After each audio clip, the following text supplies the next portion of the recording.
after the speech that you gave me at the top of this I know. You're not going to go Hell's Kitchen. I feel gaslit right now.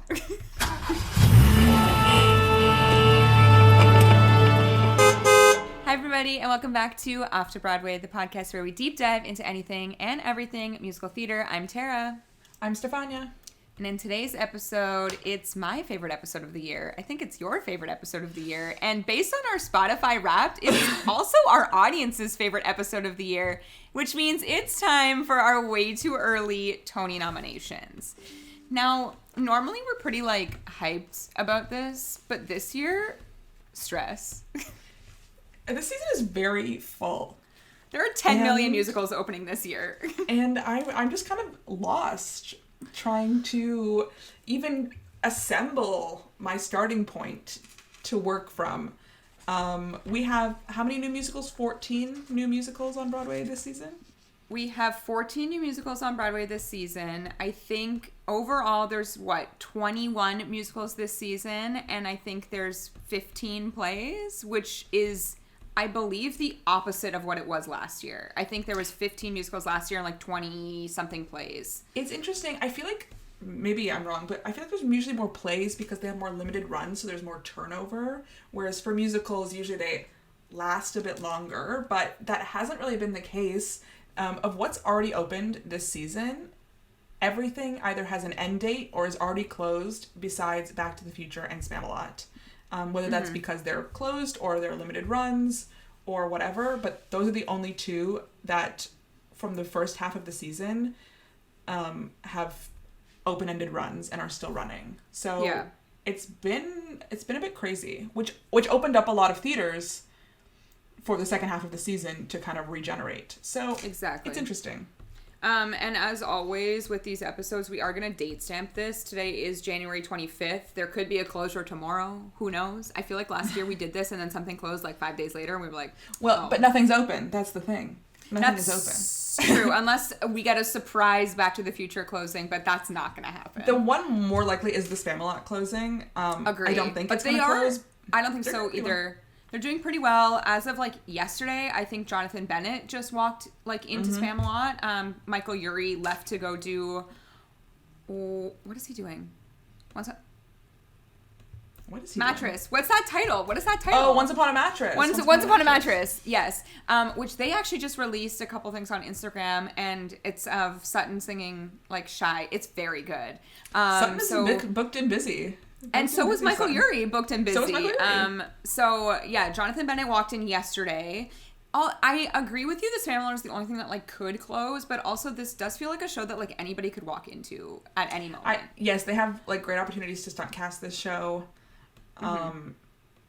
Yeah. So why don't we start by, I have the list of all the original musicals that have opened or are opening this season.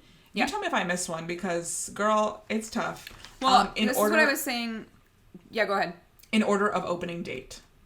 And I was saying to Steph before we started recording, normally I'm pretty, chill about this and we'll just, have a Word document open with potential nominees. This year, we did a straight-up color-coded spreadsheet because... That's what I usually do. I have it on my computer screen this year. It's a mess. It is a mess. I didn't print mine this year. Okay, from the top... From the first original musical that opened this season, we have May She Rest in Peace, Once Upon a One More Time. Opened June 22nd, 2023. Then again, May She Rest, Here Lies Love. Opened July 20th, 2023. Then Back to the Future, which opened in August. Mm-hmm. Then we have Harmony.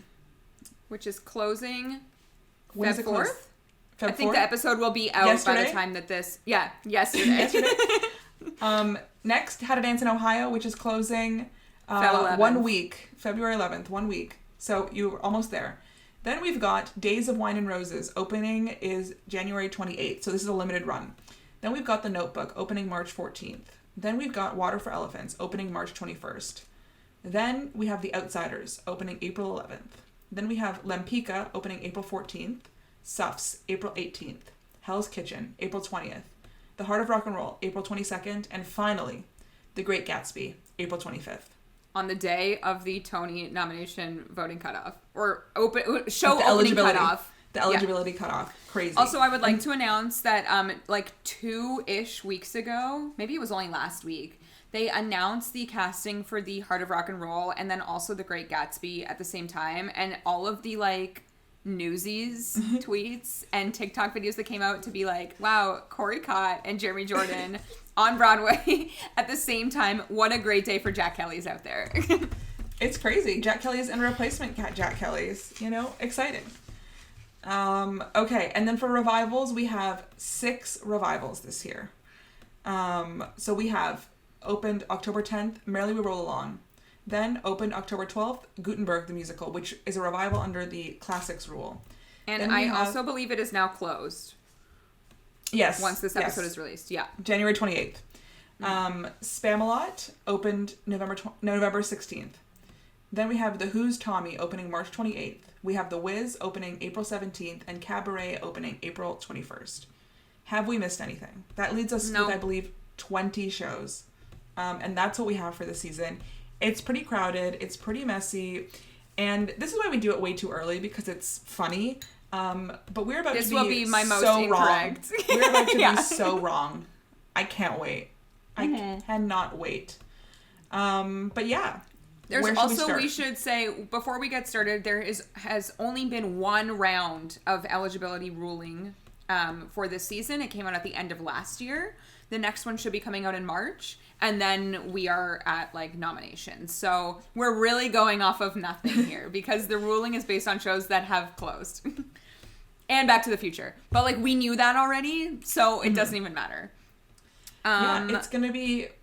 It's going to be wild. I have a few shows listed basically that are like potentials, but I don't think there's anything else going to be announced this season. Sometimes give us the potentials. Well, you know, we've got, of course, Sing Street. I was wondering if it was going to be on your list. The one that I think is the real potential, but I don't think it's going to be this season, is Boop. I think like Boop has momentum right now. Yes. I thought you were going to say Sunset Boulevard, but that's definitely not this next season. That's for sure next season. Something I also saw was like, you know, remember the Brokeback Mountain musical? Yeah, starring Mike Feist. Mike Feist, Lucas Hedges. When's that coming? Was it a musical though? I thought it was a play with music. No, it was a musical. It was a musical. Well, I don't think they announced it was transferring. They didn't, but I think it's gonna come. Oh, okay. Are we just getting a full season of West End transfers? Is that what's gonna happen? I mean, half of the time it is West End transfers. Honestly, not very many West End transfers. Only really Back to the Future. And I will Cabaret, say though. Yeah, Cabaret. But I will say out of, this is not for this season. This is for next season. But go on. Yeah, true.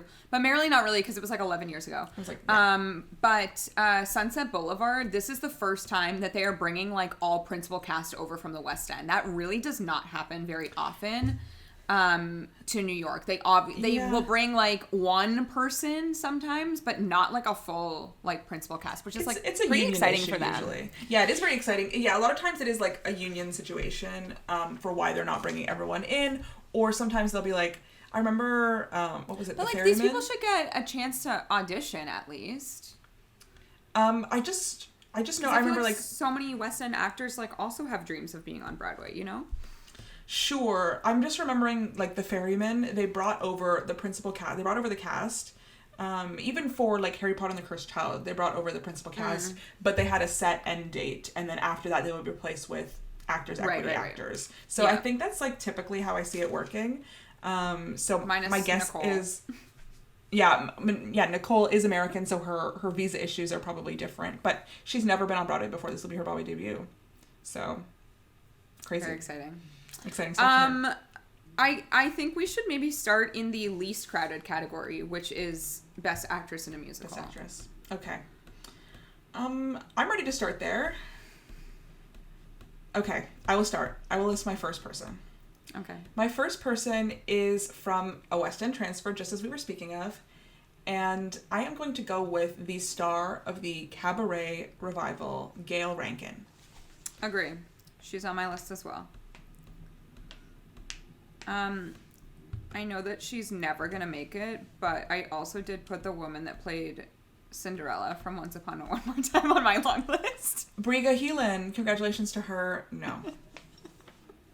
as well as someone else when we get to the men category, and we will be speaking on him because it was an iconic performance. Speak on it. Okay, on my list, I'm gonna go with a show that I recently found out that has been in the works for a very long time, including this actress who's been with it for a very long time, and that's Eden Espinosa for Lempicka. Did you know that this has been in the works for like 7 years? Yes, I've been hearing about Lempicka for years. It's exciting. Yes, I agree. I also have Eden Espinosa on my list.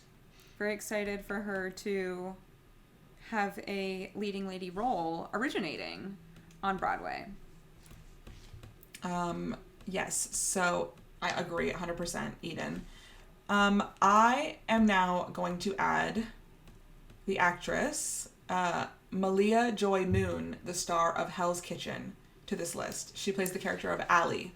So this, I also have her on my list, but I do think that this is such an interesting show in general. This is, Allie is like supposed to be, I think, short form for Alicia. This is an Alicia Keys musical. It is not like loosely based on her childhood. On her life. Although I don't know how loosely based on the reviews that I've read. I think it's like loose is a loose term when it comes to this show. This is like not original score. This is Alicia Keys music, but there have been so many differing reviews on this. It was at the Public, and I think the reason that this show was interesting to me is because this is one of those shows, which is like another show that we will speak on later, that feels a little rushed to get to Broadway. Yeah. They had a very like kind of short run on off-Broadway, and then immediately now announced their run on Broadway when they had like pretty mixed reviews on this show. And I do, unfortunately, I haven't seen this obviously, but I do think that the like celebrity of it is involved here as well. Sure. That it's like, oh, this is an Alicia Keys musical. She's very involved.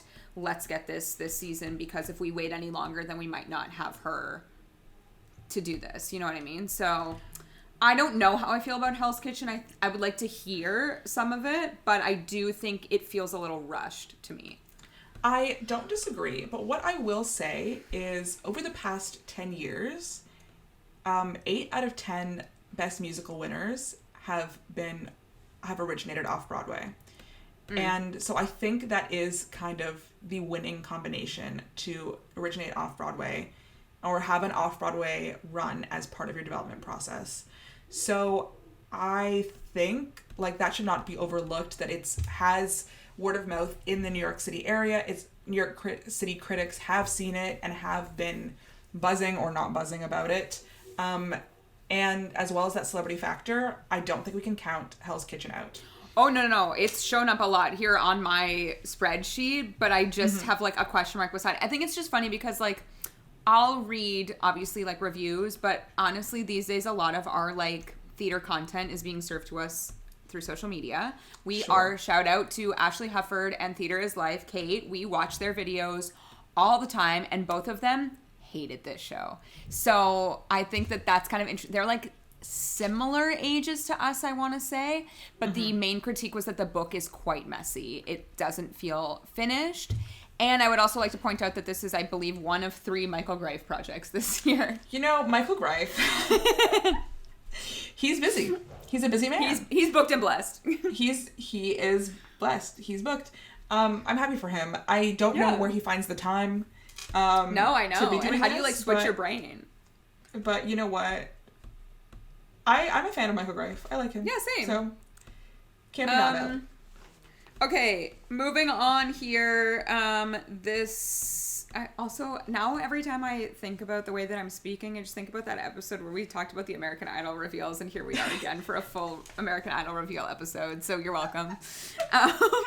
This person has been in the industry for literally ever. She is like, she's an icon. She's a legend. She's a mainstay. She is the moment. She is the moment. It's Kelly O'Hara. I agree. Kelly O'Hara. I agree. Wait, did you have Malia on your list too? I did have her on my list. Did? Okay. So far our lists are the same.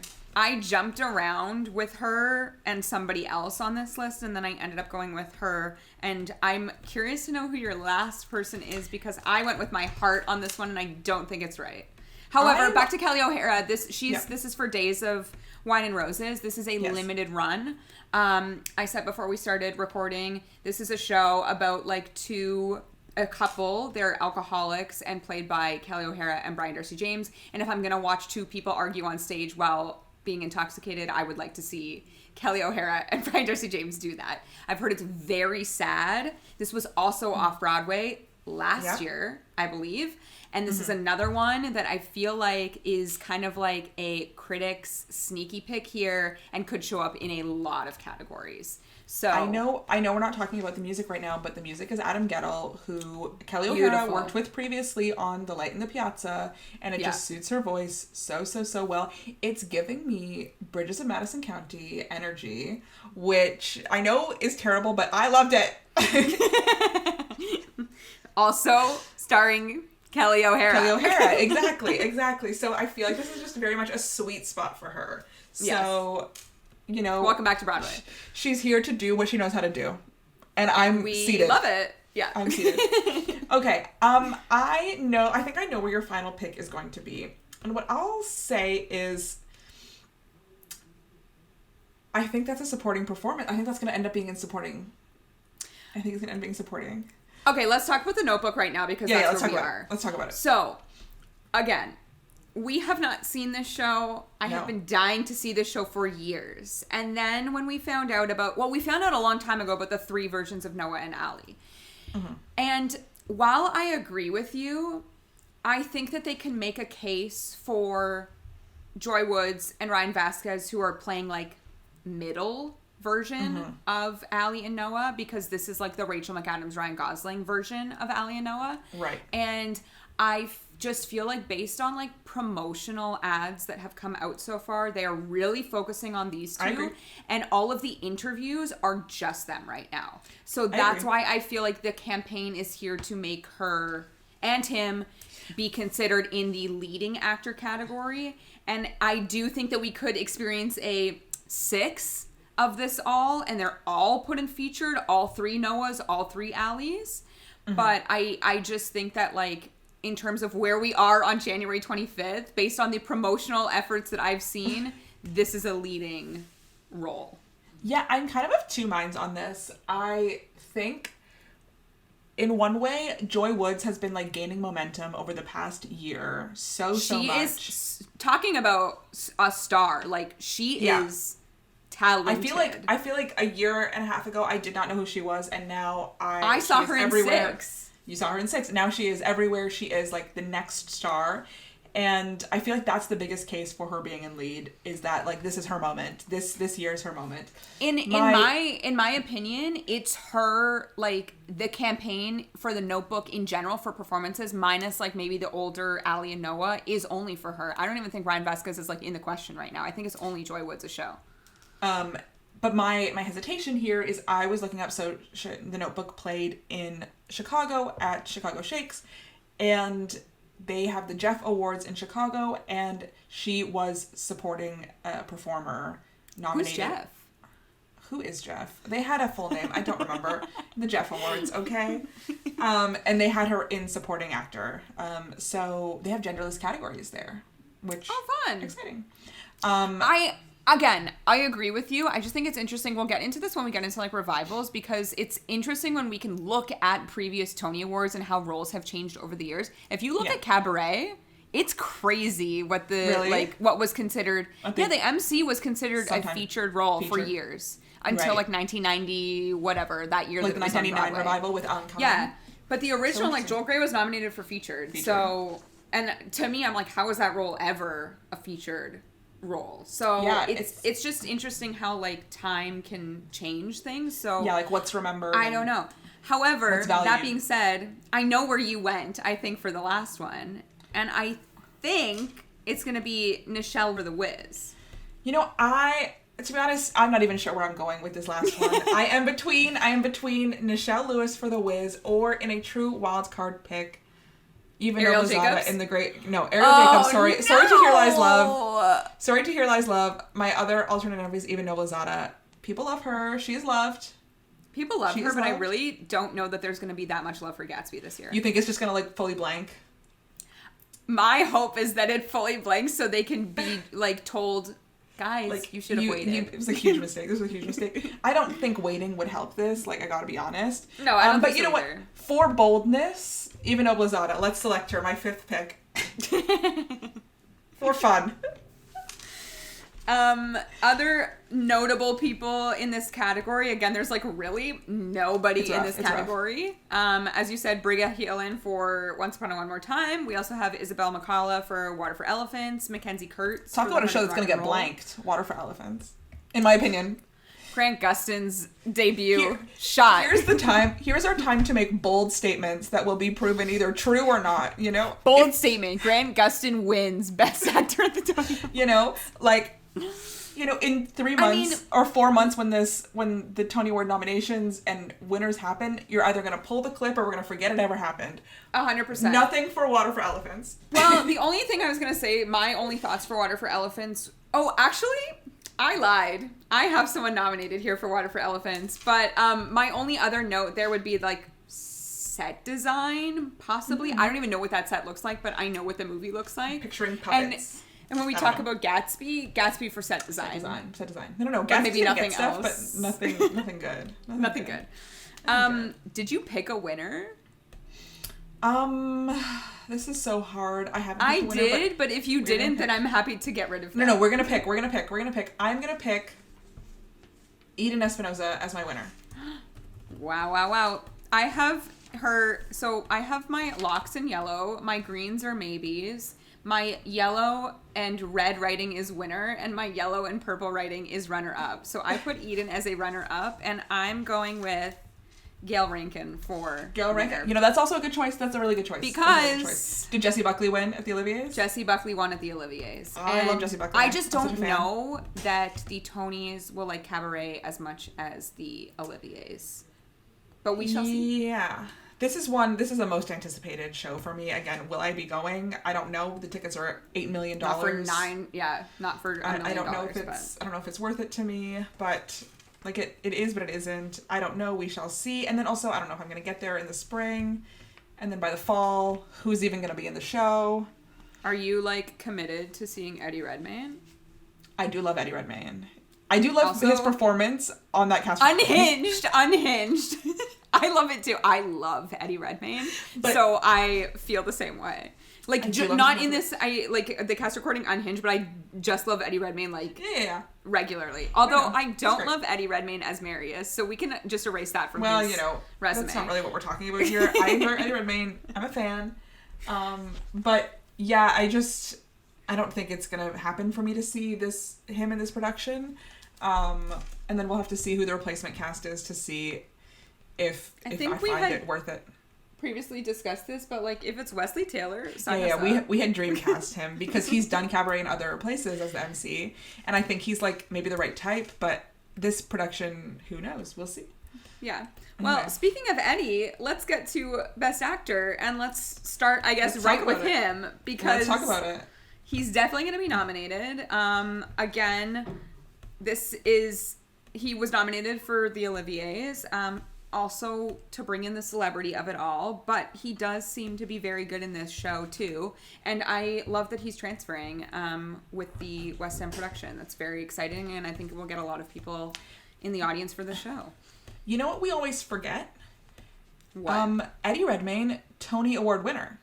Oh, I know. Tony Award winner. Though? It was a play. It was Red. It was a play. It was him and I believe Alfred Molina. It was about Mark Rothko and like an apprentice. So it's like about painting and art. And that was, I think, the first time I ever saw him was winning the Tony Award. I don't know if I knew who he was before that. So don't count him out here. Let's not count him out. No. Okay, who else is on your list? My next person I have on this list is from a show that is already closed. Let's talk about Chip Zien in Harmony. Chip Zien. Okay, so this has caused a lot of uproar on the Broadway World Boards because of the name not above the title of Harmony. And you said, actually give us the official ruling of that. The official ruling of that is that the rulings are subject to change. The general rule is that people above the title are lead and people below the title are featured. But, let's say take something like Merrily We Roll Along. Jonathan Groff, Lindsay Mendez, Daniel Radcliffe, they're all above the title, but after the rulings and eligibility, they said Lindsay and Daniel are going to be in featured. So those are subject to change. They're a general rule to follow, but those are subject to change at any time. Chip Zien was nominated for the Drama Desk for this performance in lead. It's also Chip Zien. Sorry. Yeah, it's Chip Zien, sorry. It's hard. This is difficult because closed shows. Oh, I know. And also, like, harmony. Harmony, I know.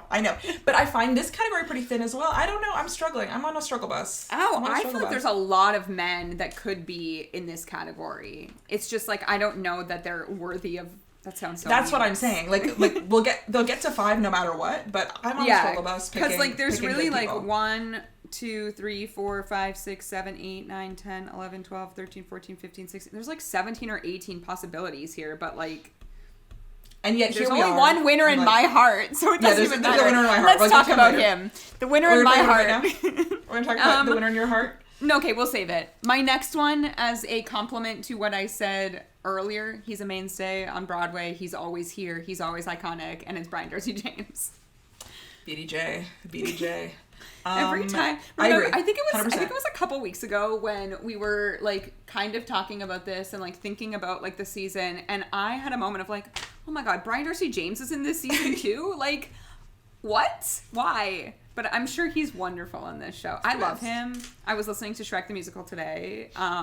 And justice for that. So I saw him perform in Into the Woods last year, or in 2022. So I'm a fan. I love BDJ. I just typed BDJ in my spreadsheet. I wrote his full name. You wrote his full name? Respect the full name. I gave someone else the 3 initial treatment as well in my spreadsheet. So 3 initial treatment. Oh, BVD later. BVD. We won't speak his full name until we get there. BVD. Okay, give me your next one. My next person. Okay, this is. I think there's one more. Should we just get to the final lock and then the 5th nomination is kind of like up in the air as far as I'm concerned. I agree. Okay, let's do that. The next person. Tara's holding up. This is a prop for video viewers only. Merrily we roll along. Should I get my magnet? Let me get my magnet. This is. Should I take my framed playbill off of the wall? I've never put something up so fast in my entire life. We bought merch. Jonathan Groff as Frank Shepard in Merrily We Roll Along. That's the 4th nominee. And my winner. I'm going to state it now. I was going to say, me too. I don't care who else is in this category. There is only one winner this season. And if it's not Jonathan Groff, I will riot. I will Beauty the Beast style bring the pitchfork and the flame to the Tony. You are about to Kanye West up in here. You're about to be like, sorry. I'm gonna let you finish Chip Zien, but that award is for Jonathan Groff. Chip Zien. The only runner-up option here is Eddie Redmayne, as far as I'm concerned. Yeah. We haven't even given the 5th nominee, and I don't care at this moment because, as discussed, one nominee only, Aaron Tveit style, but. On our year in review episode last year, if you listened to that episode, if you watched that episode, if you saw the tears fall, there's only one performance of the year for me, and it isn't. Well, there's 3 performances of the year for me, but there's only one performance of the year that matters in this category, and it's Jonathan Groff. And I will actually be he has not won a Tony Award. This man is so deserved of a Tony Award. Let's do it. I need to go back to the 2007 Tony Awards. Okay, I am going to read out the nominees. This was Spring Awakening year. This was the Spring Awakening season. Okay, wait, sorry. I need to find it. I wasn't prepared to. Well, I actually didn't think that we would have I think we're about to go rogue on the rest of the categories, but I didn't think we'd be that similar for these ones. I am about to read out the category of Best Actor in a Musical in the year 2007, ending with the winner in what I think is a robbery. Here we go. Gavin Lee in Mary Poppins as Bert. Fine. Sure. Michael Cerveris as Kurt Weill in Love Music. Okay. He's an icon, though, so it's fine. Then we've got, and to speak on it, like, this isn't even, I don't even think Jonathan Groff should have won this year, but here we are. Jonathan Groff in Spring Awakening as Melchior. Okay. The winner of My Heart, Raul Esparza in Company as Bobby. And then the winner in a robbery, David Hyde Pierce in the musical Curtains. What was that? It's always David Hyde Pierce. Why is he always at the scene of the crime? Okay. He's in something. He's doing something. Oh, he was Yes, in Here We Are. Oh, he wasn't Here We Are. Well, can't wait for that cast recording. Can't wait to listen to his dulcet tones. He robbed multiple people that day. Wow. He really robbed Raul Esparza, but then he in the robbery also affected Jonathan Groff. Yeah, like if Raul Esparza wasn't going to win, at least Jonathan Groff. We'll talk about it when we talk about Merrily on a dedicated episode, but I was struck by, like, listening to the Merrily cast recording, how, like, the entire time I've loved musicals, I have been listening to Jonathan Groff's voice. You know, like, from the beginning to now, and to the future. Jonathan, fan club right here. Anyway, we're okay. Okay, so anyway. Okay, who's the 5th nominee? Sorry to Jonathan, our tribute is over. I'm gonna go a little rogue here. I'm gonna select James Monroe Iglehart in Spamalot. Ooh, I was so close to putting him. He is in green here. I actually have James Monroe Iglehart and Taran Killam here. I also have Taran Killam in the featured category. I have Taran Killam featured. But this role has been previously nominated for lead, so that's why I have him in both. I think that's a very good choice. Yeah, I just love him. I think he's great. Again, previous Tony Award winner, when in doubt. Like, I feel like for these two categories, I'm just picking mostly heavy hitters. Like, people who you can count on, you can rely to give a good performance. Well, then maybe the people are going to rogue. Okay, I know, but I just think because I think my vote is a little rogue. I just think selecting Spamalot is going rogue. In general. Yeah. My rogue vote here is Allie Lewis, who's playing Tommy in Who's Tommy. Interesting. I think this is interesting because previously Tommy has been a featured role, which wild because the show is literally called Tommy. So, like, how could it be featured? Never seen it. I actually think this is, like, I don't love everybody that's in the cast, but this is kind of anticipated for me because I do like the story of Tommy. I also would like to point out, based on my extensive research on Wikipedia yesterday, that the Stratford production is in the long list of, like, people that have played Tommy in Tommy. So shout out Robert Marcus once again. Well, because I know Des McAnuff, Des McAnuff, like, Tommy has its origins here in Canada. Yeah. With Des McAnuff, like a wonderful musical theater director who has been involved, I literally think, in almost every professional production of Tommy. Like, every time it's back, it's like, who's directing it? Des McAnuff. And you know what? Do what you do well. But I find it interesting that he's directed this show so many different times and, like, different every time. Not that different, but, you know, it is a different production. It's not the same. Yeah, so this specific production was at the Goodman. Yeah, in Chicago. In Chicago last year. And I heard pretty good things about it, so I don't know. Let's go back to the Jeff Awards. Tommy really cleaned up. Really? Yes. Well, what else was playing in Chicago? The Notebook. Oh, so, like, between the two. Interesting. Yeah, they had a bunch of different things, and they have, like, regional theaters and stuff, but people love what they know. The Who. And yes, they know absolutely. Tommy. And they know The Who. So that helps. Other people in this category, just to name a couple, as previously spoken, Grant Gustin making his Broadway debut in Water for Elephants. I did put Ryan Vasquez here for The Notebook, whether he lands here or not. This is where he is here for me. I also have Liam Pierce here for How to Dance in Ohio. That is the true rogue vote, because I do think they could honor that show in that way. That's my thoughts on that. So I had him in lead, and then I moved him over to featured. You told me yesterday. I know. I literally told you yesterday he was in lead. You ruined my spreadsheet. I moved him to featured. Okay, well, fine.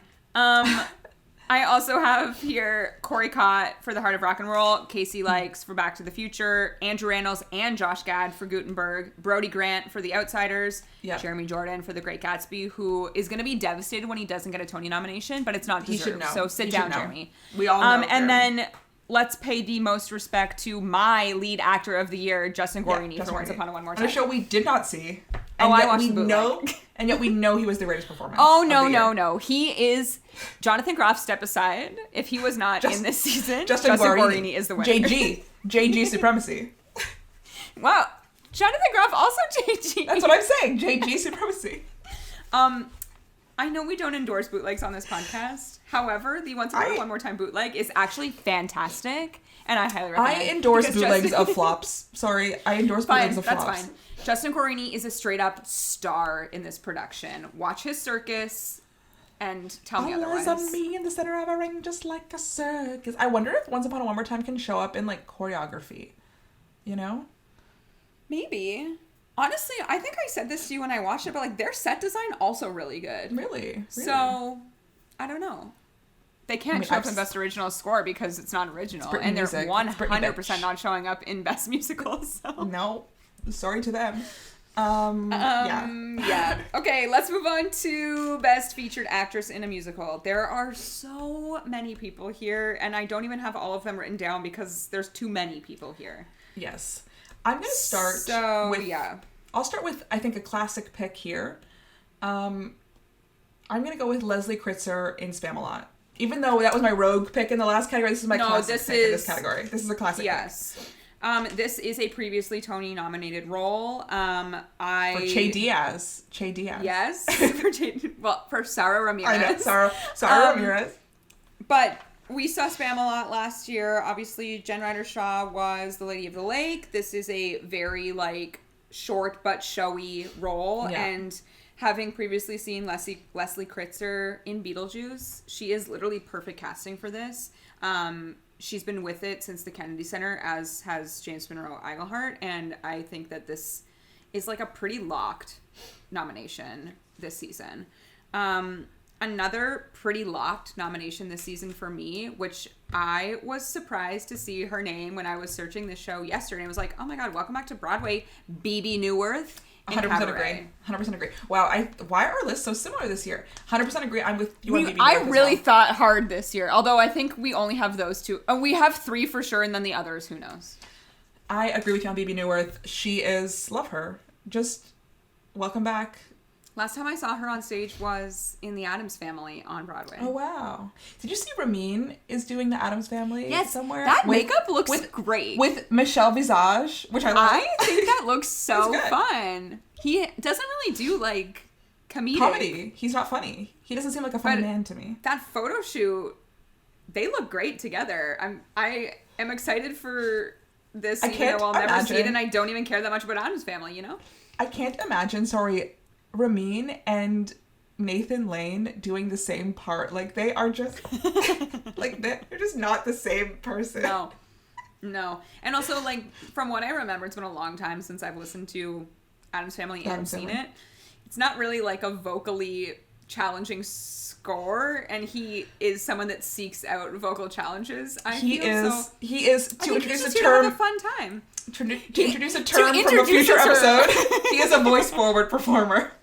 He is also, like, he's a pretty decent actor, but he's definitely voice forward. I agree. Again, to really, like, rehash a discussion that no listener has heard yet, I think he's a better actor than Jeremy Jordan. Oh my god, like night and day. Right? One was Jean Valjean and one was Jack Kelly. There's no comparison. He did a wonderful job as Jack Kelly. Okay, moving on. So we both got Leslie Kritzer, we've got Bebe Neuwirth, and here's our third, I think, lock, Miss Lindsay Mendez in Merrily We Roll Along. Love her in that role. I think she's absolutely stunning. And I think especially now that the show is extended past the Tony Awards before it was supposed to end in March, especially now that it's extended past, I think absolutely nominated, and dare I say, a winner. Dare I say that I potentially picked all 3 people from Merrily to be my winners, but we'll get there in a moment. And you know what, that's okay. I actually think the 4th person might be a lock too. And she's a Canadian icon. Deborah Cox in The Wiz. Oh, Deborah Cox. I don't have Deborah Cox, but I love Deborah Cox. Galinda is a previously nominated Tony role. Also, while we're here, can we believe that this is the first time that The Wiz has been revived? I know. 40 years plus? Yeah, crazy. It's crazy. I actually saw Deborah Cox here in Toronto when they were touring Jekyll and Hyde with Constantine Maroulis as Dr. Jekyll and Mr. Hyde. And Deborah Cox, what was her character's name? Oh, geez. I don't recall. Lucy? I believe her character's name is Lucy. But let me confirm that for us all. But so I have seen her perform. I think she's a beautiful performer. I don't know. I'm not excited about it. I don't know. Maybe I'm underestimating The Wiz. I know. Maybe I'm underestimating The Wiz, but I think you are underestimating The Wiz because I have another person on my list for The Wiz. I'm just not excited about it. I don't have many nominations there. I might have one coming later, but I'm just not feeling strongly about it. So, yes, Lucy. How dare you? Okay, so who did you go with? Wow, I am here as I'm about to double nominate a show. And I'm about to go with Crystal Joy Brown, also from Early Roll Along. Because I loved her in that show. As much as the main three were stars, she was a star. And I'm nominating her here tonight. I did see someone say that they would nominate Katie Rose Clark also, like both Lindsay and Katie Rose Clark. But to me, Crystal Joy Brown is a more showy performance. And I agree. They were both great, but... Beautiful. I don't know if Katie Rose Clark has, like, quite enough to do in Merrily. Like, after I saw it, I was like, oh, Katie Rose Clark is in the show, like, doing amazing, but for, like, such little... Not that she's not doing enough, but she's not doing enough in comparison to what other people are doing. Even, like a character like Reg, or, like, Joe, played by Reg Rogers, like, I don't know if he's gonna make it, but love him. Yeah. But yeah, that's who I would put as my fourth person. Fourth? Do you have Joy Woods as your fifth? I don't. I'm literally, like, flopping on the notebook here. Okay, fine. My fifth is kind of the rogue vote here, and I'm giving it to a performer that I am not familiar with at all, and this is Amber Iman in Lempicka. That is my fifth vote. I did not go with Beth Level. You didn't go with Beth Level? Oh, you know me. I love Beth Level. And I also did not go with Shoshana Bean. I went with a Miss Beth Level, because how can you see her and not nominate her? I don't know what that role is, though. I know what the role is of the other woman, but I don't know what her role is. But do you think Beth Level's gonna take a part to do nothing? Like, she's gonna be an icon for 10 minutes, she's gonna walk off stage. That's true. That's gonna be enough. But, like, that's enough to give her a Tony nomination, I guess.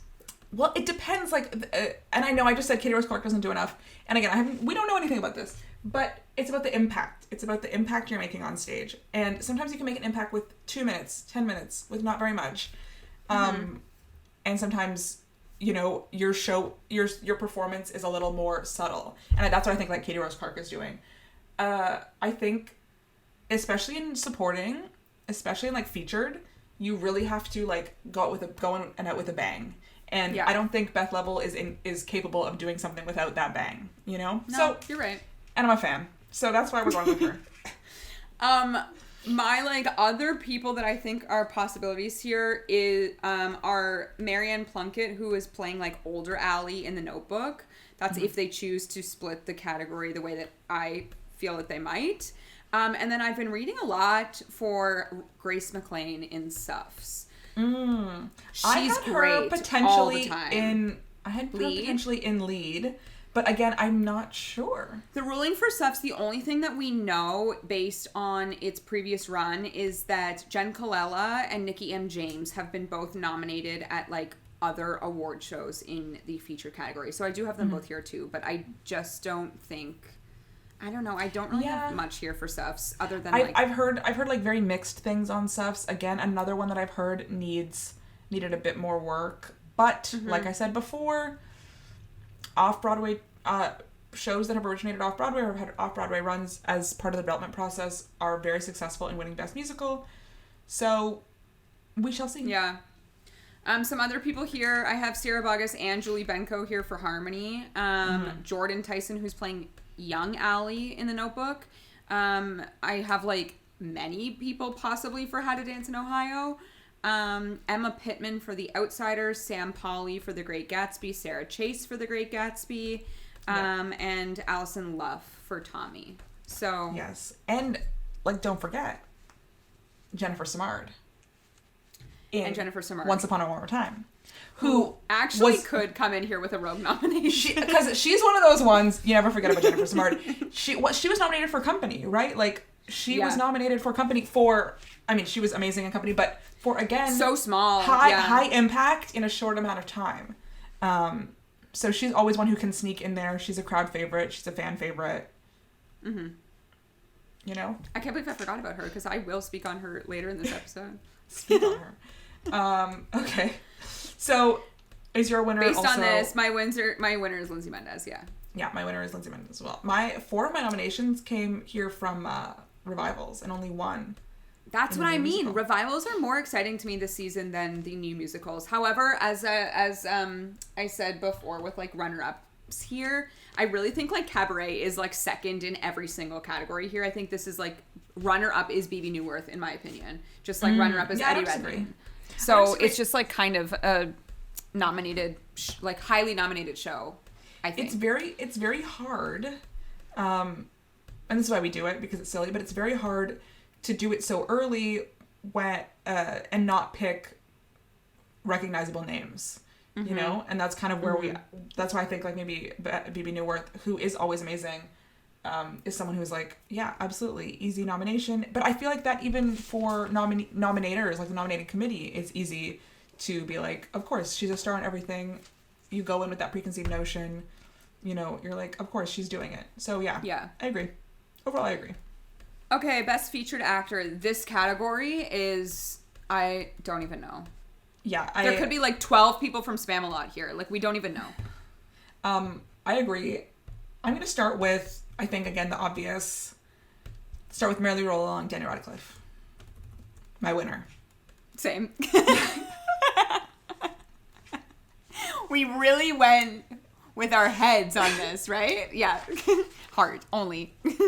I agree. Obviously, like seeing him on Broadway was very exciting. I think like it's very interesting because as much as like I was so lost in Jonathan Groff's performance, I was like equally lost in Daniel Radcliffe's performance. He has such a standout moment with Franklin Shepherd Inc. It is a crowd pleaser. It is such a fun moment on stage. But it's like the small moments from him. If you listen to the cast recording, I talked about this on my Obsession last year, at the end of last year, the Old Friends Like It Was. His like dialogue with Lindsay, the way that he speaks to her character specifically is really what my favorite part of the show is with him. So I don't think anyone should count him out. And I think he is probably right now the front runner for most people. Like, it's Daniel Radcliffe. Like, we should give the respect that he deserves. Let's talk about celebrity. Let's talk about like name recognition. Yeah. Not only does he have that name recognition, but he also has the performance to back it up. So yeah. It's not just like star casting for star's sake. He is that good too. Yeah, exactly. Okay. Your next nominee. Okay. I am going here with the exactly what I was just saying of like the Cabaret nomination. I'm going Steven Skyball here for Cabaret. This was a nominated performance in the West End, and I just feel like we are gonna get 4 Cabaret acting nominations. The other possible person here I think is Ado Blankson Wood for Cabaret, so one of the two, but I went with Steven Skyball here. I agree with you on this nomination. These are boring nominations to pick everyone from Cabaret, but it's tried and true. Last time, we try to be as accurate as possible here, even if we don't believe what we say. I feel like last time Cabaret was on Broadway, these characters, these roles won Tony Awards. Let me confirm that. So then, why would I stray? Exactly. Like, why? What's the... Also, what was the year that Cabaret was last on Broadway? 2014. No, they were nominated. So it was Danny Burst... where am I? So it would have been 2013, probably. Yeah, in 2014, those were the only nominations it received were Best Featured Actor in a Musical and Best Featured Actress in a Musical. So...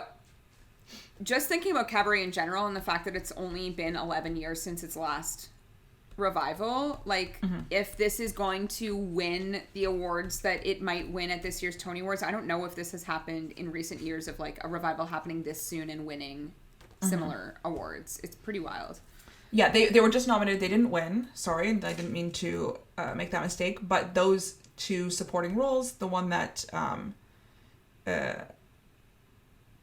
what's his name? Steven Skybell played, I believe, was the nominated role. Herr Schultz. Yeah. Herr Schultz. Yeah. Okay, and then the rest of these are up in the air to me. Yeah, I agree. That's usually how supporting actor works out. It's usually like super random.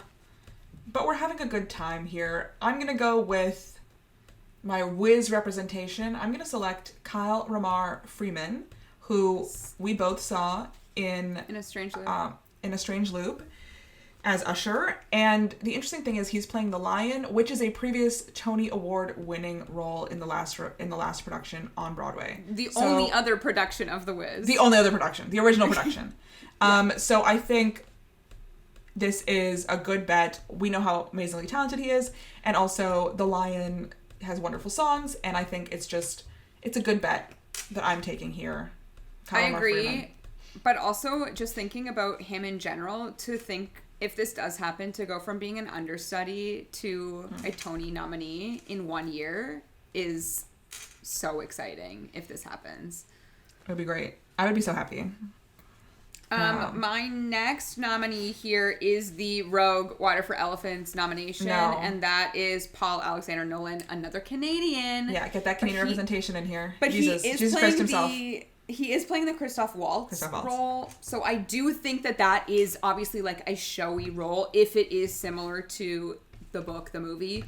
And the last time I saw him was very recently. I just saw him in Parade, and he was very good in Parade. Oh, so he's a fantastic actor, and if they're gonna give any sort of representation in the acting categories, which to be honest, they're probably not, but he would be my vote out of anybody here.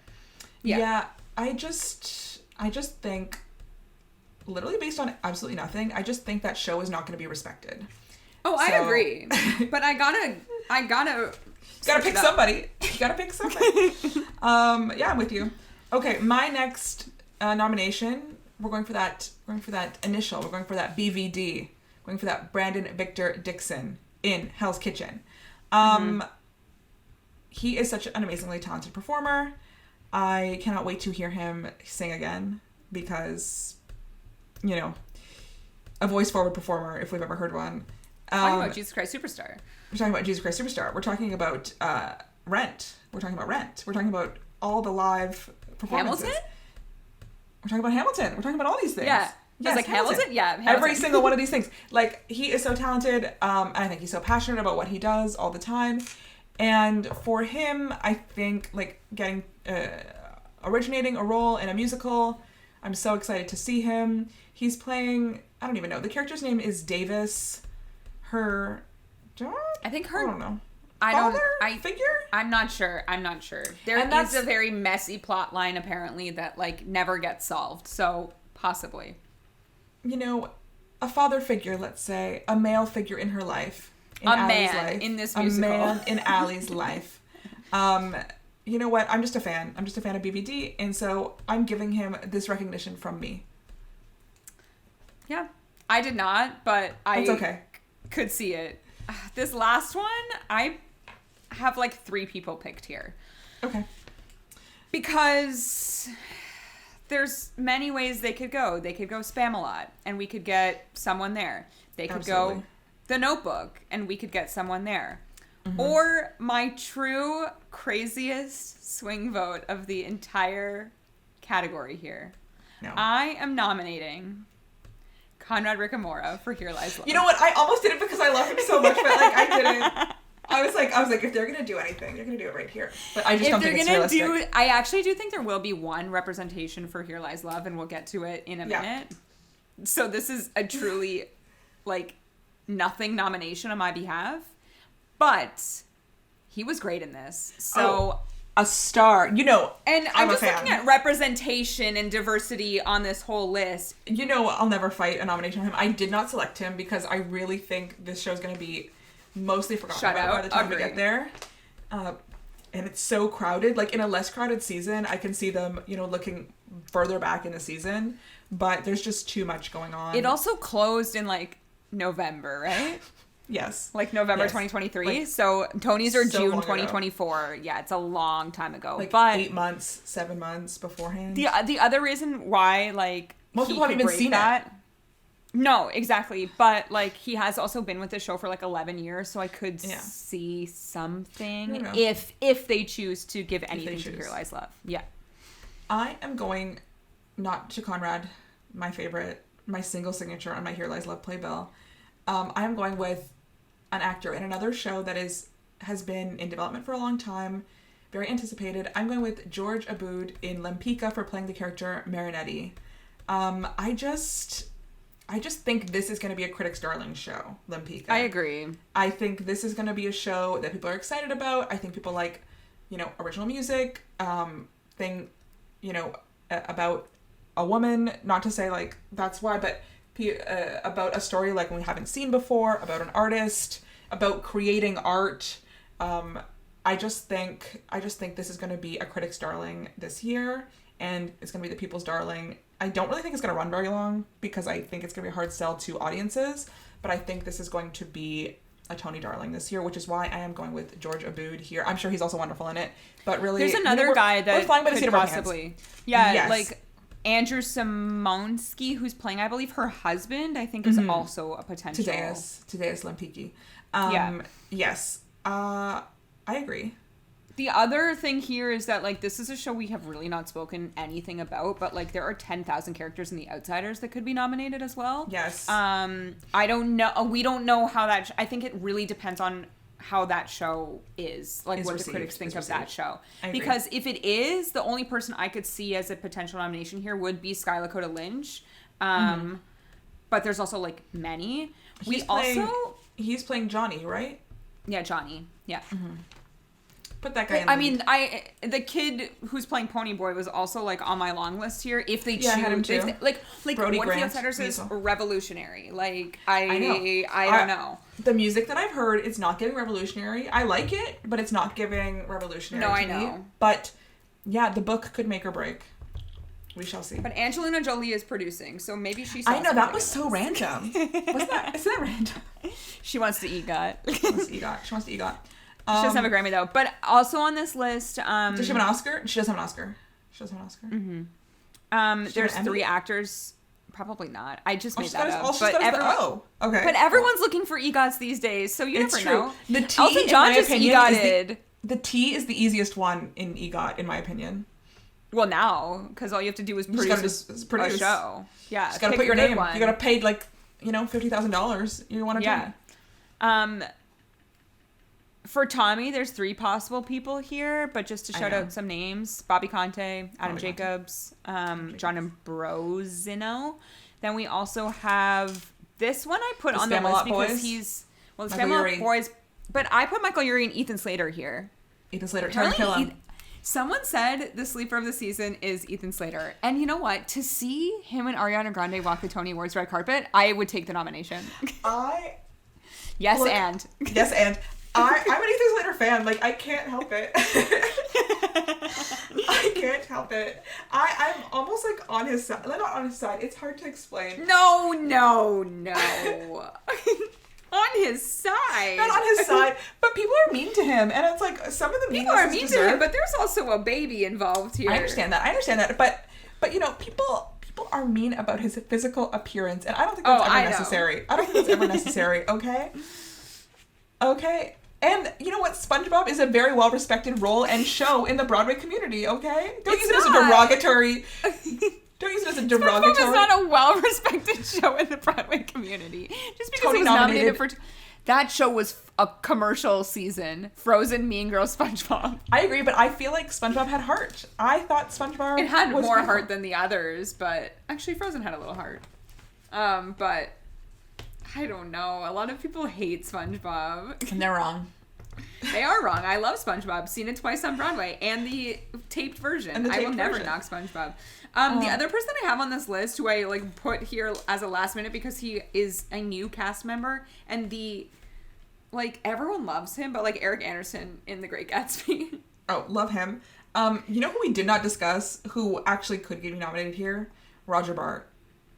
Oh, I know. He is if there's gonna be Actually, it's not even a rogue nomination because, like, he's a celebrity. It's a nominated role from the West End, and, like, it's Roger Bart. Like, yeah, it's, I'm just so not a fan. I'm just, like, as the you will opposite hear of a in fan. an upcoming episode. But it is Roger Bart, and I would not, like, I wouldn't be surprised if that happens at all. I know, but I just don't think the broadness is going to hit the voters as much. But sometimes they love to put, like, one of those super commercial performances into a nomination. No, I know. I've also got, as a sole representation for the show. Although I do think Back to the Future will be, like, looked at in, like, set design and that sort of stuff. Yeah. But, like, performances, it's just not on par with what everyone else is doing.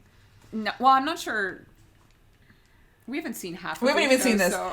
Performances, it's just not on par. Hugh Cole's also from Back to the Future, but again, I would actually prefer to see him get nominated. No, I agree.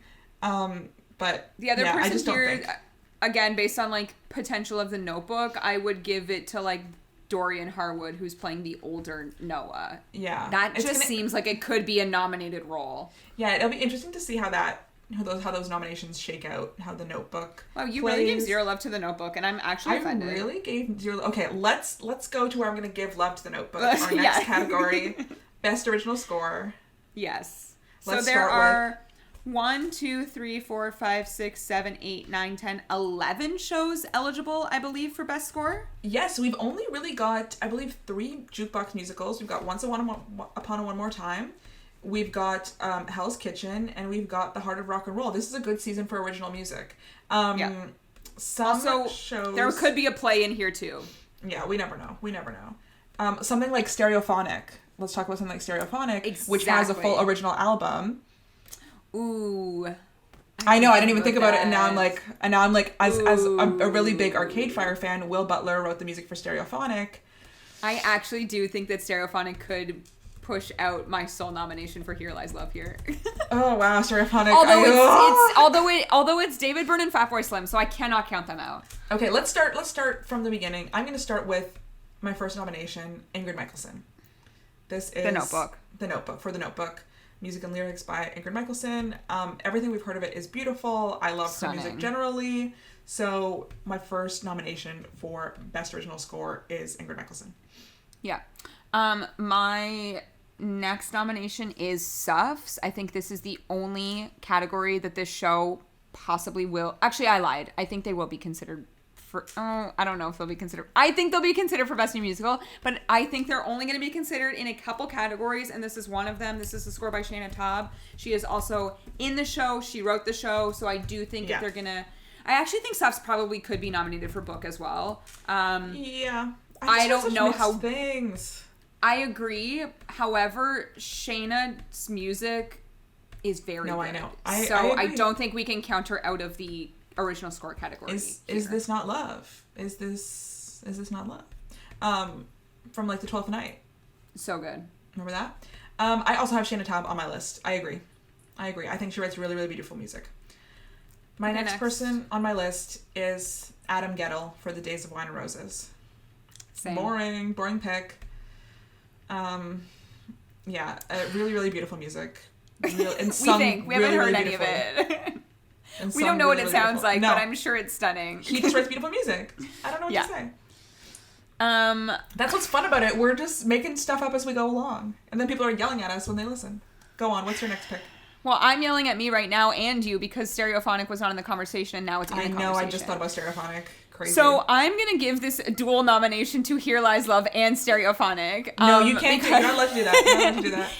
Okay, because Stereophonic was not in question before, I am going to nominate Here Lies Love Here. To me, I know I just nominated Conrad Ricamora, but I do think that this is the sole... Actually, they'll probably get nominated for set design too. What am I saying? Yeah. But this will be the only time that we will hear David Byrne's name and Fatboy Slim's name on June 16th at the Tony Awards, and it will be for this. Because I just think, again, there's like a lot of like history with this score, and they... will want to recognize David Byrne in this way, I believe. I just think they're over it. Like, I really think Broadway has moved on. Which is a shame, because if you... I don't even like this score, and here I am nominating it. No, which is a shame. I have listened to this cast recording multiple times. I think it's a shame that they've forgotten, one of the, in my opinion, most truly original Broadway scores this year. But I just think the time has passed for them. So I'm going to select, of course, Barry Manilow and Bruce Sussman from Harmony. I have selected Barry Manilow and Bruce Sussman, which will never be forgotten. Look, Harmony. It's Barry Manilow. Exactly. We want him to show up. What a guy. Yeah, I don't really have many reasons for this. I don't really like any of the music I've heard from Harmony. I haven't heard any music. I've heard like one thing. And again, this show will be closed. By the time you listen to this episode, this show, over, done. No one's thinking about it anymore. I just want everyone to take in the fact that Steph nominated Harmony over Here Lies Love.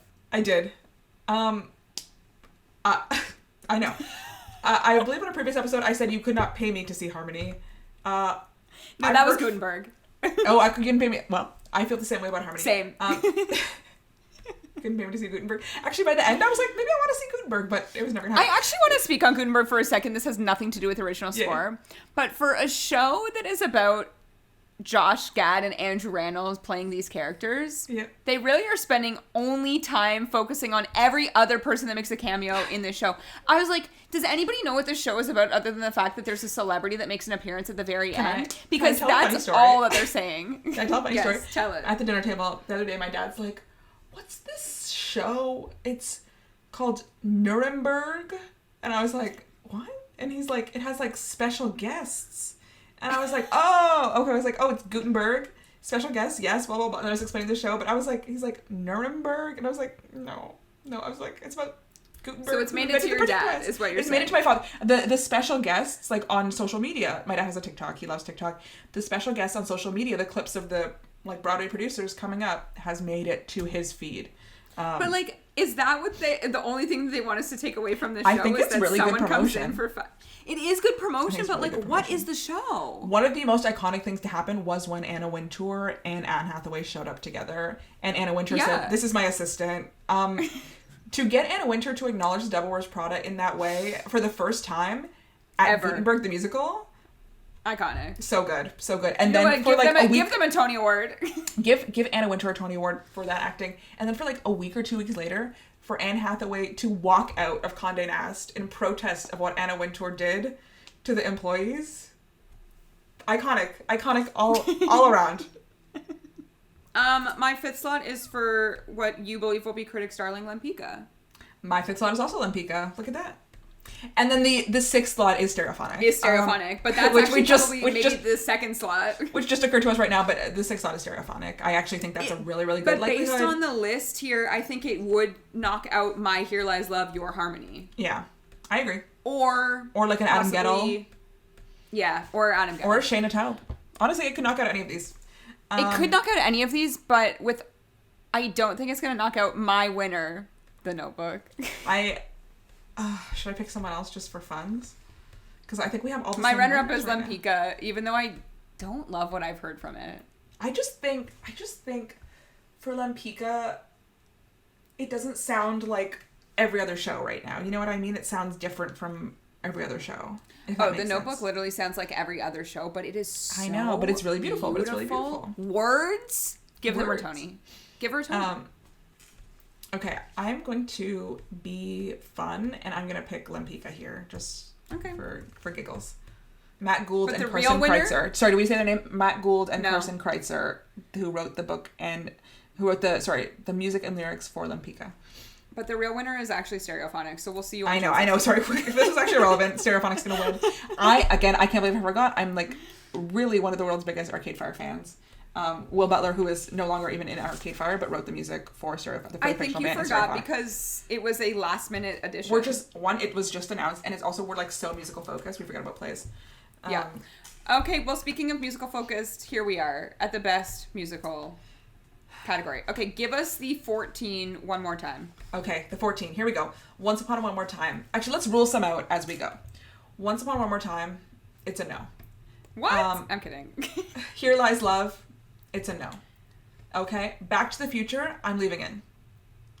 Okay. For a potential. For a potential. Sure. Harmony? Yep. I'm leaving in. Bye. No, bye. Goodbye. How to Dance in Ohio? It's a no. I'm leaving in for a potential. Oh, okay. Days of Wine and Roses, staying in. The Notebook, staying in. Water for Elephants, no. I think it's a goodbye. I have X'd it out. The Outsiders, we're staying in. Lempicka, we're staying in. Suffs, we're staying in. Hell's Kitchen, we're staying in. The Heart of Rock and Roll, goodbye. We're staying in. The Great Gatsby, we're out. Goodbye. Farewell. See you never. Okay. From the top, my first nominee. Wait. Please tell everybody what you told me about if there's more than 9 nominees. Okay, if there's more than 9 nominees, then that means if there are more 9 musicals eligible, for more than 9 original musicals eligible, that means there will be 5 nominees. In the case of a tie, at the 5th slot, there will be 6 slots, or even potentially 7 slots. If there's a 3-way tie at the 5th slot. A maximum of 7 slots, apparently. Do we even know how many Tony voters there are this year? So the nominating committee, the nominating committee is not very large, which is why ties are much more likely. I think we have seen 6 nominees in the past. I remember us being like, 6? Agree. Were we expecting that? Yeah. Because we picked 5 and number 6. But I would say we've picked 5 today. Yes, for the purpose of this exercise, we picked 5. For the actual purpose of this exercise, I have 9 here, but here we go. No. Absolutely. Okay, your first slot. I'm going to start with The Notebook. Agree. And I'm going to go right where we just were with Lempicka. Yeah, agree. Okay. I am now... This is so tense. Stuck. I am now going to go with The Outsiders. It is also on my list. Yeah. Wow. I know, after we didn't nominate it for anything else. But I'm struggling. I want to struggle less. What if it's good? What if it's good? I feel like when you have 12 boys in something, the individual cast members get lost, but the production as a whole. Also, shout out to, I forget his name, but the man from Tiny Pretty Things that we learned last night is in The Outsiders. Yes, Barton Copperthwaite. Shout out to you. I hope you're listening to this. Okay, I am going to go... Wait, what are we at right now? Are we 3. at 4? Is this the... 3. Okay, 3. The 4th slot, I am going to go Hell's Kitchen. Okay, interesting. I do not have Hell's Kitchen. After the speech that you gave me at the top of this I know. You're not going to go Hell's Kitchen. I feel gaslit right now. Oh, but it was off Broadway, so it's going to be a haunt show this year. Okay, well, for that same rule, I'm going to select... Subs. Days of Wine and Roses. Oh, that was my 5th spot. Yeah. In 2022, there were 6 nominations, by the way. I was just looking at it. Oh, really? They had to get both Mr. Saturday Night and Paradise Square in there. So then what are we doing picking 5? But it's usually 5. But 5. There's 14. There wasn't 14 in 2022. No, because there was a tie. Oh, that's how you get the Paradise 6 Square and Mr. Saturday Night? No, I don't know what the 2 shows that were tied were, but I'm just saying they had to have 6 because those 2 shows needed to be in there. I don't know what the bottom 2 were. They don't tell you that. Okay. Days of Wine and Roses is my 4th one. Okay. So what do we have? That's my 5th, so I'm out. I'm done. Okay. My category is The Notebook, Lempicka, The Outsiders, Days of Wine and Roses, and Hell's Kitchen. Okay. I do not have Hell's Kitchen. This is where I struggle here. I had Back to the Future for a hot second, but I took it off. How dare you? You've changed. But I am selecting Water for Elephants. No, imagine. No, I crossed that off. The Heart of Rock and Roll. I am selecting The Heart of Rock and Roll, the Huey Lewis Jukebox Musical. You know what? If we can't get the Power of Love and Back to the Future, we gotta get it here. Yeah. My requirement for this 5th slot was The Power of Love must be sung. The Power of Love must be sung. Yeah, that's my 5th slot. I really have no rhyme or reason to this other than I was struggling for that 5th slot.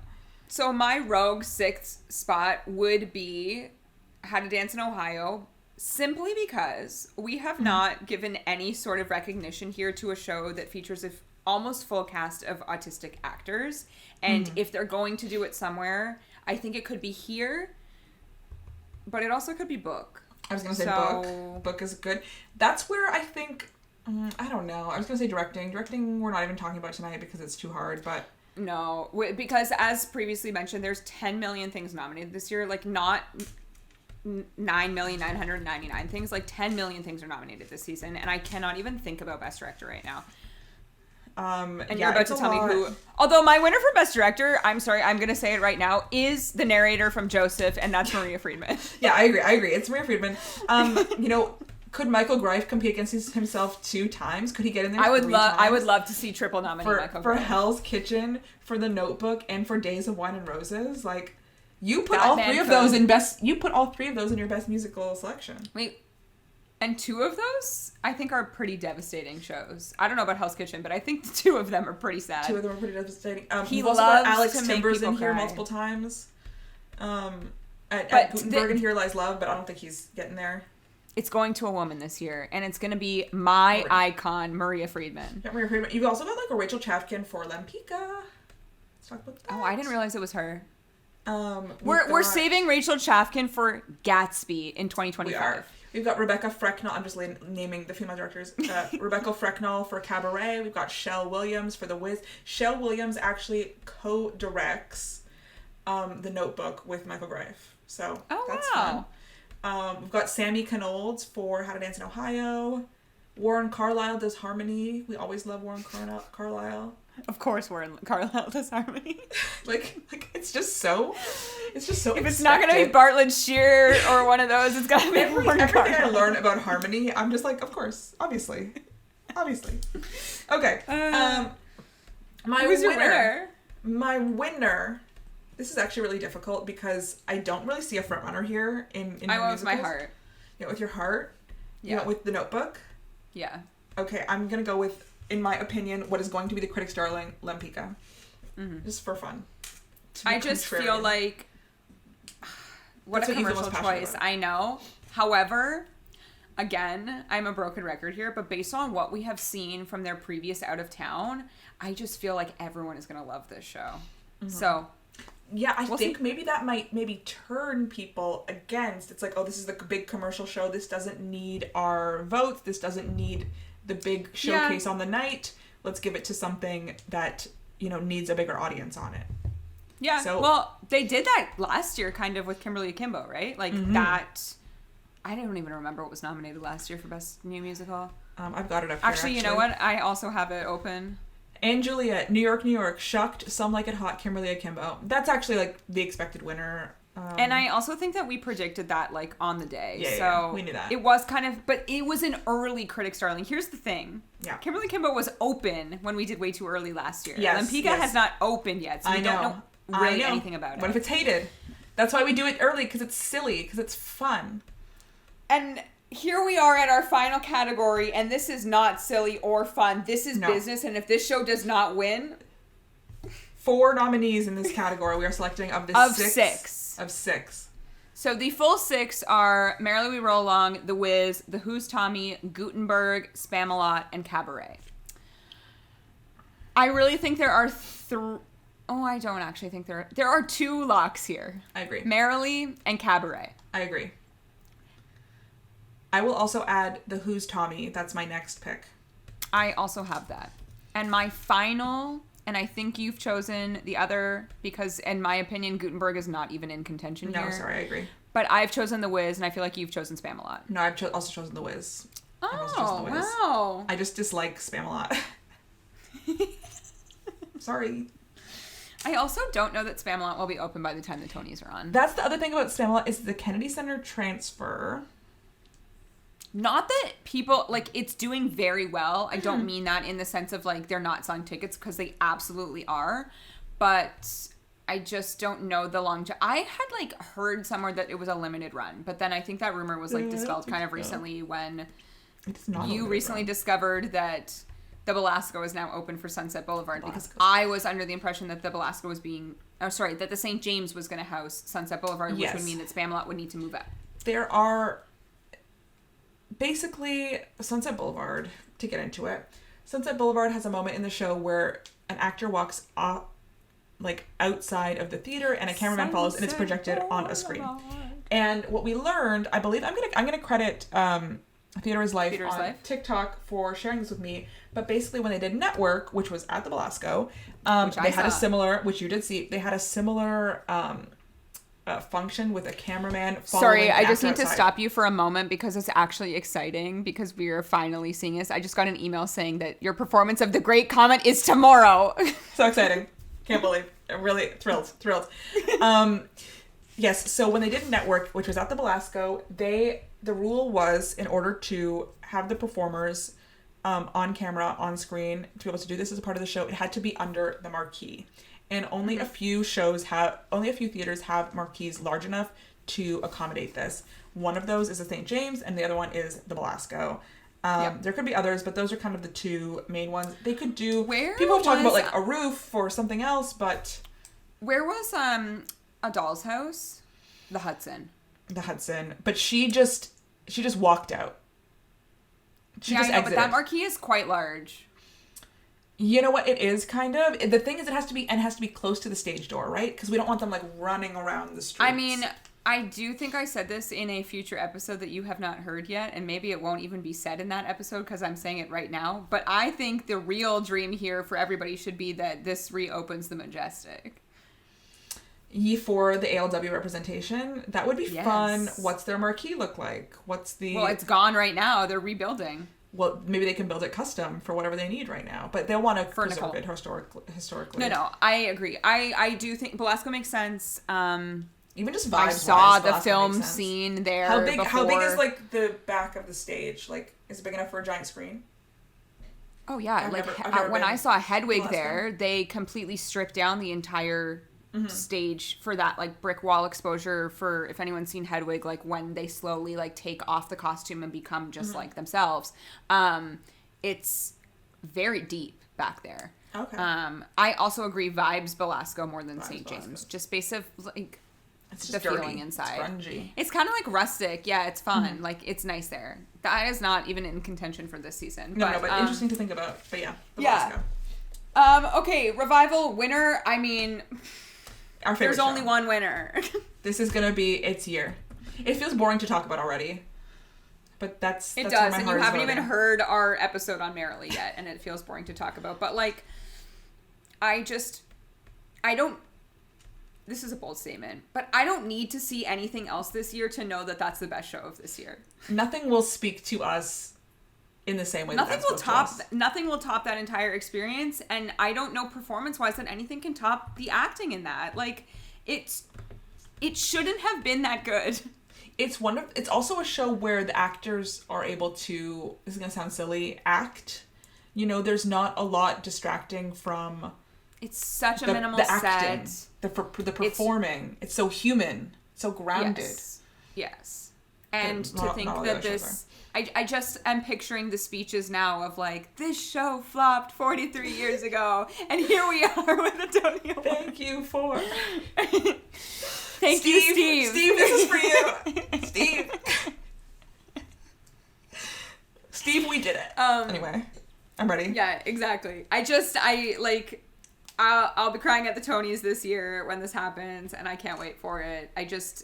Again, boring, but also, like, we got to give credit where credit is due, and this is the best show in the entire season, as far as I'm concerned. Well, it's what we're passionate about here. It's what we're excited about.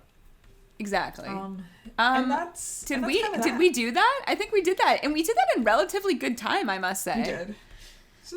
We have not even looked at, like, the other categories here. Sometimes we talk about, like, choreography. Oh, you know what? Let's do us a favor right now. Is Casey Nicola doing a show this year for choreography? No Casey Nicola this year. So, no Casey Nicola. Wow. Then, you know what? Then the category is wide open. Wide open. Here's things that I think could be potentially nominated. This is where I think Once Upon a One More Time could get in. But it's really old news at this point because their directors and choreographers are Keown and Mario Madrid, who are, like, known choreographers. I'm looking. The Notebook, I'm feeling is going to have contemporary moments. I don't know. That's my vision of it.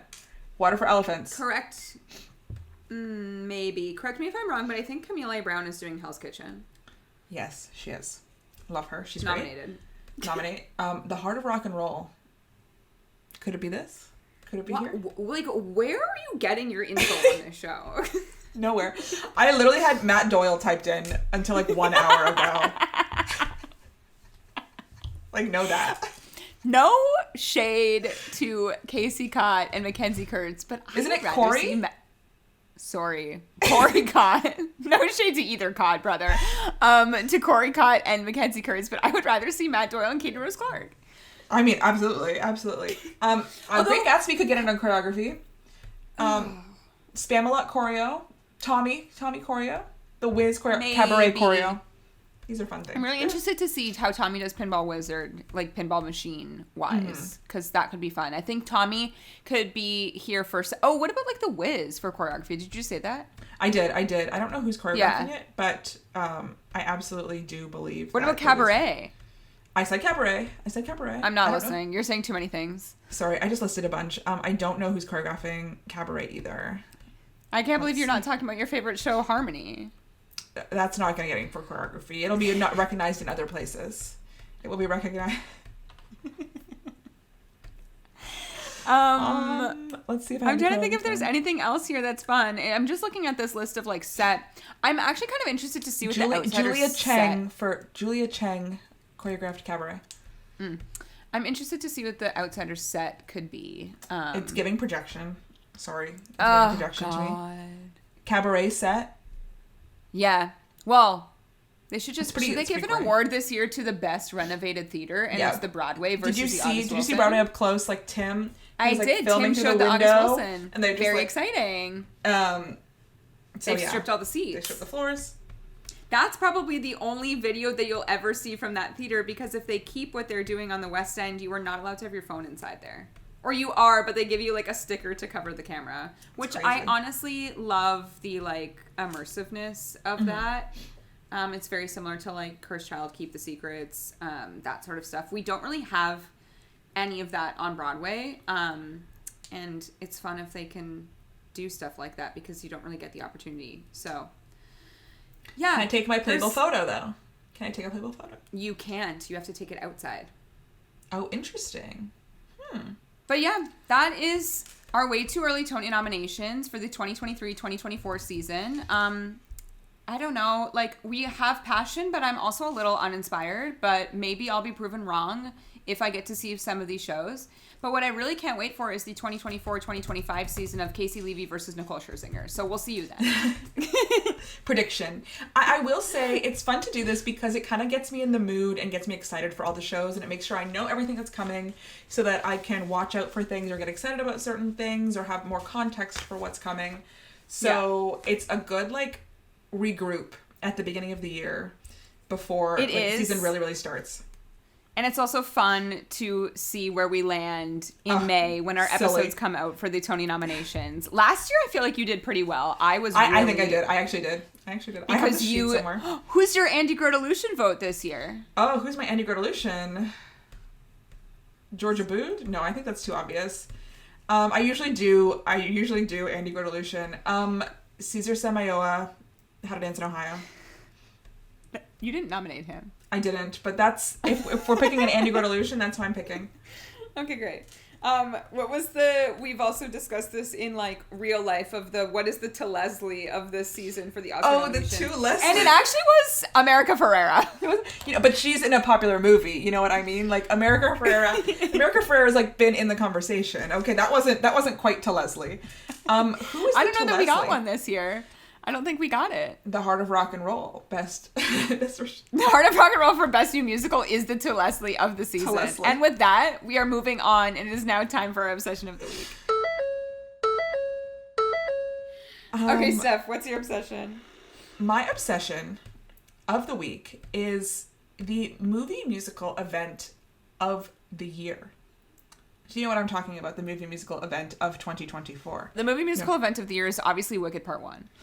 No, sorry. The movie musical event of 2024 is This Is Me Now, A Love Story, written by Jennifer Lopez. Oh, Jennifer Lopez!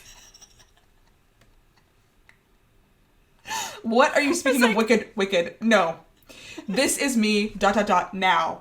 A love story, a love story. Okay, we need a little context here because Steph and I, you'll hear them later, but we pre-recorded a couple episodes because obviously we're off in January.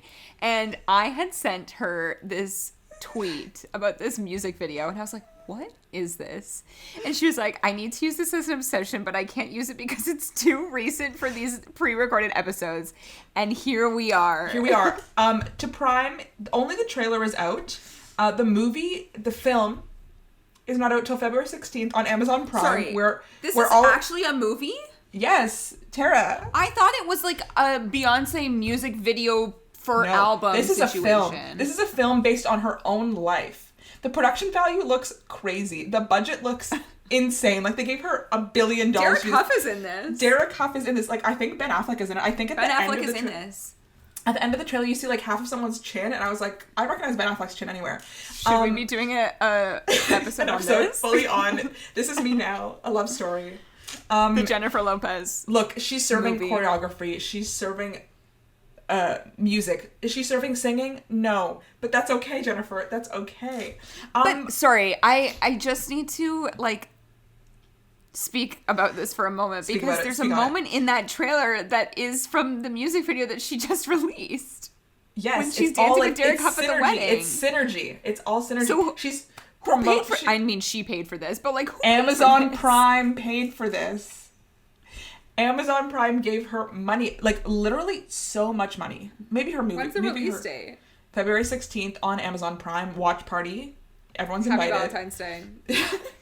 You're all invited. We're all watching This Is Me Now. I think I can get my parents to do it. I think I can get my parents to watch it. I think I can get the whole family. It's like sit down, appointment viewing. This Is Me Now. A love story. It's about her life. It's about. I think that the mistake here is not putting it into theaters for a day because people would go. I would go. No, it's on Amazon Prime. She looks JLo is literally the most beautiful woman in the world. Like she's God, she's aging backwards. Stunning. She's absolutely stunning. She should have been nominated for an Oscar for Hustlers. I feel strongly about that. And this is her Oscar. This is her Oscar. This is her Razzie. This is gonna be good.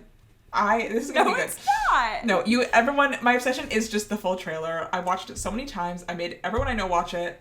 It's so funny. But at the same time, I'm obsessed with it. There's really good one-liners in this trailer. It's like she's taking it so seriously, and I love it. Also, speaking of JLo, did you see the news today that she is producing a Bob the Builder movie starring Anthony Ramos? I did see that. See that. What? So confusing. Is it a musical? I need to know more about this, but maybe I don't. No, I don't.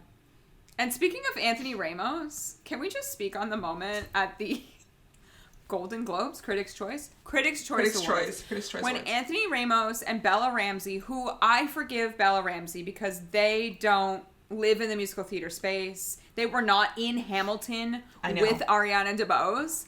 There was a line that was like, and some actors think that they are singers, and it was cut Ryan Gosling, cut Jack Black, cut Ariana DeBose, and we're all like, guys, she's been on Broadway. Yeah, she won an Oscar for Anita and West Side Story. She's not won a Tony, but yeah, she won an Oscar.